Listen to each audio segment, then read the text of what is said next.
অনেকে অভিযোগ করে আল্লাহ আমার এইটা দেয় নাই, ওইটা দেয় নাই, আমি এটা পাই নাই, ওইটা পাই নাই। ও পায়, আমি পাই না কেন? ওর চাকরি হয়, আমার হয় না কেন? ওর ব্যবসায় লাভ, আমার লস কেন? ওর বউ সুন্দরী, আমার টাকা লাগেন? আছে না নাই? না, অভিযোগ করবেন না। আপনি যে অবস্থানে থেকে অখুশি, আপনি যেই অবস্থানে থেকে আল্লাহর কাছে অভিযোগ করতেছেন, আপনার এই অবস্থানে আসার জন্য অনেকে আল্লাহর কাছে দোয়া করতেছে, ঠিক কিনা? কিন্তু আপনি এই অবস্থানে খুশি না। অনেকে এই অবস্থানে আসতে চায়, তাদের স্বপ্ন যে তারা একদিন আপনার স্থানে আসবে, কিন্তু আপনি আপনার জায়গায় থেকে খুশি না।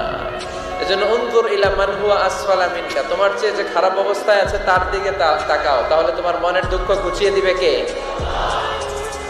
আপনার চেয়ে যে খারাপ অবস্থানে আছে তার দিকে দেখেন কি অবস্থা।